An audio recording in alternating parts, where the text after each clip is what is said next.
We like to believe we're rational, that we think before we speak, that our opinions are conclusions, not impulses. But watch any heated debate, and you'll notice something strange. People aren't really thinking, they're reacting. So, are we as rational as we think we are? Or are we just running on emotional autopilot?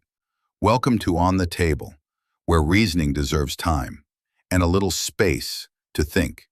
If you believe curiosity is stronger than outrage, hit like, subscribe, and let's start thinking before we react. Today, we're putting thinking itself on the table.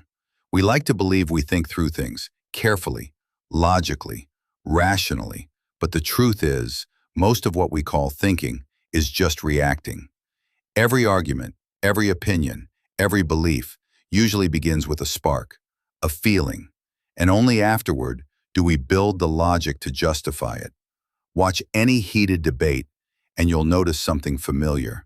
People aren't thinking, they're defending. Psychologist Daniel Kahneman described our mind as two systems. System 1, fast, automatic, emotional. System 2, slow, deliberate, reflective. System 1 reacts before we even realize it. System 2 steps in later, not to question, but often to defend what we already feel. The problem? We confuse defense for depth. We call it thinking, when really, it's just reaction with vocabulary. When someone challenges us, our brain doesn't say, "Let's examine that." It says, "That feels wrong." The brain's first goal isn't truth, it's comfort. It protects what feels familiar, even if it's false.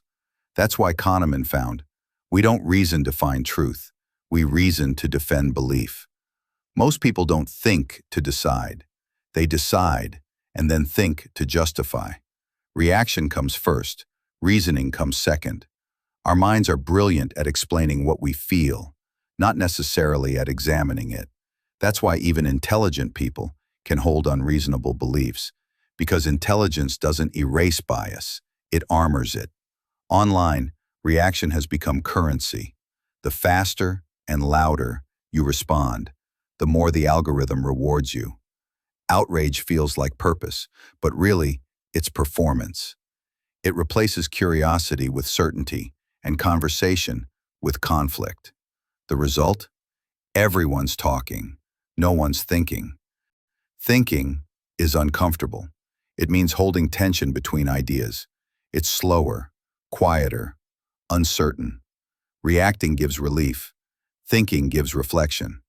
But we've trained our minds to avoid silence, to fill every pause with opinion, every gap with noise. Real thought requires space, and space feels risky in a world that rewards speed. Thinking isn't the absence of emotion, it's the awareness of it. Step 1, pause. Let the first reaction land, but don't act yet. Step 2, question. Ask, why do I feel this way? What's the real trigger? Step 3, seek contrast. Listen to someone you disagree with, not to argue, but to understand their reasoning. Real thinking isn't about proving who's wrong. It's about discovering where you might be, because reflection isn't weakness, it's resistance against our own reflex. Thinking is a discipline. Reaction is a reflex. One builds clarity, the other builds noise. So what do you think? Are we really thinking or just reacting to whoever shouts first? Drop your thoughts below, because the conversation isn't reactionary, it's necessary. Thanks for watching. Until the next idea takes its seat on the table, because every idea deserves a seat.